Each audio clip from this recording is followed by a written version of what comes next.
Assalamu alaikum wa rahmatullahi wa barakatuh. Goodbye, Mr. Chips. Written by James Hilton. Chapter 9. Read by Muhammad Afzal for second year students. Chips changed his more commodious apartment in schoolhouse for his old original bachelor quarter. He thought at first he would give up his house mastership, but the head persuaded him otherwise. And later he was glad. The work gave him something to do, filled up an emptiness in his mind and heart. He was different. Everyone noticed it. Just as marriage had added something, so did bereavement. After the first stupor of grief, he became suddenly the kind of man whom boys, at any rate, unhesitatingly classed as old. It was not that he was less active. He could still knock up a half century on the cricket field, nor was it that he had lost any interest or keenness in his work. Actually, too, his hair had been graying for years, yet now, for the first time, people seemed to notice it. He was 50. Once, after some energetic fives during which he had played as well as many a fellow half his age, he overheard a boy saying, "Not half bad for an old man like him." Chips, when he was over 80, used to recount that incident with many chuckles. Old at 50. It was Naylor who said that, and Naylor can't be far short of 50 himself by now. I wonder if he still thinks that 50 is such an age. Last I heard of him, he was lawyering, and lawyers live long. Look at Halsbury, Chancellor at 82 and died at 99. There is an age for you, too old at 50. Why? Fellows like that are too young at 50. I was myself a mere infant. And there was a sense in which it was true, for with the new century there settled upon Chips a mellowness that gathered all his developing mannerism and his oft repeated jokes into a single harmony. No longer did he have those slight and occasional disciplinary troubles or feel diffident about his own work and worth. He found that his pride in Brookfield reflected back, giving him cause for pride in himself and his position. It was a service that gave him freedom to be supremely and completely himself. He had won, by seniority and ripeness, an uncharted no man's land of privilege. He had acquired the right to those gentle eccentricities that so often attack schoolmasters and parsons. Wore his gown till it was almost too tattered to hold together, and when he stood on the wooden bench by big hall steps to take call over, it was with an air of mystic abandonment to ritual.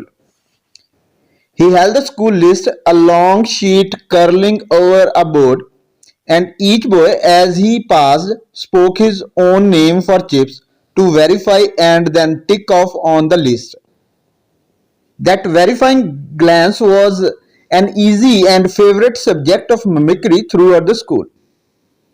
Steel rimmed spectacles slipping down the nose, eyebrows lifted, one a little higher than other, a gaze half rapt, half quizzical, and on windy days with gown and white hair and school list fluttering in uproarious confusion, the whole thing became a comic turn sandwiched between afternoon games and the return to classes. Some of those names in little snatches of a chorus recurred to him ever afterwards without any effort of memory. Ainsworth, Atwood, Avonmore, Babcock, Bags, Bernard, Basin White, Battersby, Beacles, Bedford, Marshall, Bentley, Best. Another one. Ansley, Wales, Wedham, Wagstaff, Wallington, Waters Primus, Waters Seconds, Watling, Waveney, Webb.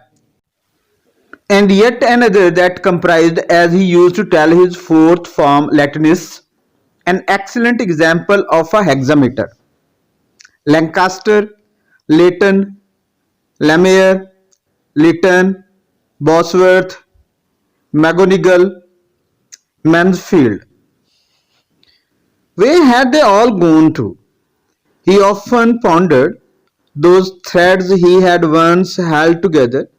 However, had they scattered, some to break, others to weave into unknown patterns, the strange randomness of the world beguiled him. That randomness which never would, so long as the world lasted, give meaning to those courses again. And behind Brookfield, as one may glimpse a mountain behind another mountain when the mist clears, he saw the world of change and conflict, and he saw it more than he realized with the remembered eyes of Kathy.